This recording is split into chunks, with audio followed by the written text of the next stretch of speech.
Fallon from Texas. How did a 20-year-old loner with a week's notice pick the absolute best location to assassinate President Trump when the entire Secret Service missed it? Director Cheatle, in your leadership, your agency got outsmarted and outmaneuvered by a 20-year-old. How can we have any confidence that you could stop a trained professionals from a nefarious nation state? Those are absolutely questions that we need to have. I know they're questions, but you know, the fact of the matter is we can't have that confidence. Director, do you have the ability personally, and do you have the authority to beef up security of any of your protectees? Yes, I do. Okay. So were you also aware there was a credible threat President Trump was facing? He was facing a heightened security threat to a foreign adversary? Yes. Okay.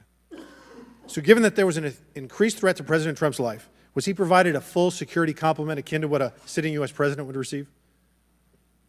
He was provided a full complement of security based on the threat assessment that we had. That's not my question. And the venue. My question is, if he'd been the sitting president, would he have had the same security he had on July 13th, or would have been beefed up? There is a difference between the sitting president. So your answer is he didn't. And continuity of government, okay, and the So responsibility he that we did have. not. Okay, there wasn't a CAT team, a full CAT team on site. There wasn't counter-surveillance teams on site. But this is the thing. You just said you had the ability to beef up the security. You knew about the threat, and you didn't. And that's as telling as it is chilling. We have satellite images from the Butler Fairgrounds. Have you visited the site? No, I have not. 9 days and you have not visited the site. You should have been there that night. Did you talk to, that evening, did you talk to the team, the heroes that surrounded the president? Did you call them that night?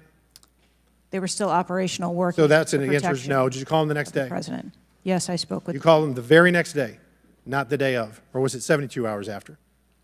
I don't know the timeline, but I spoke with them. Okay, because you're under oath. Immediately following. I think it was 72 hours after. You waited 3 days. What is immediately clear is that there are a number of structures that need to be secured.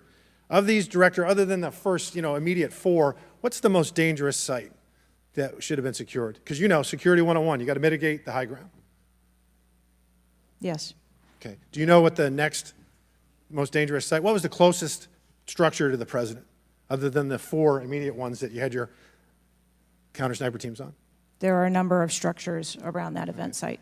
You know who the shooter knew? The shooter has visited the site 2 more times than you have, and he had a drone, and he picked the AGR building. So you said, do you remember in an ABC interview you did that you didn't have people on the roof of the AGR building because you were worried about safety because of the slope? I recall that statement. Okay. Does the Secret Service have written policy you can share with us about slope roofs? No. Okay.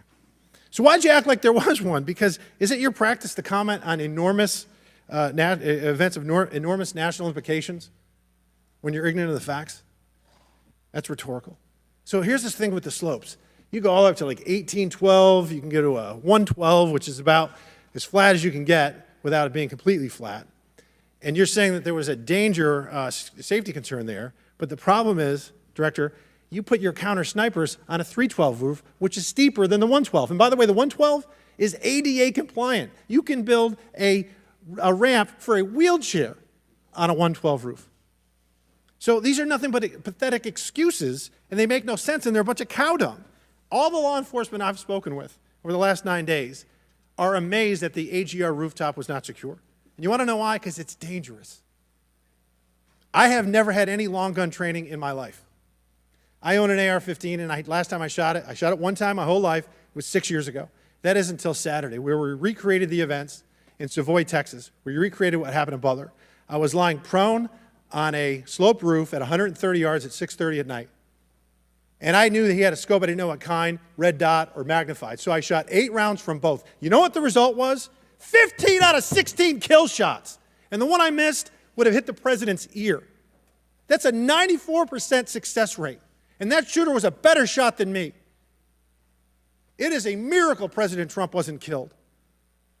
Corey Compatore's life is over because that damn shooter made it on the roof. And it wasn't the roof that was dangerous. It was the nut job on top of the roof. You know what else is dangerous? I believe your horrifying ineptitude and your lack of skilled leadership is a disgrace. Your obfuscating today is shameful.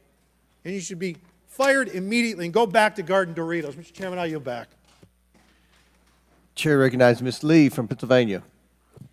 Thank you, Mr. Chair. I'd like to thank the chair, the ranking member, for coming together and holding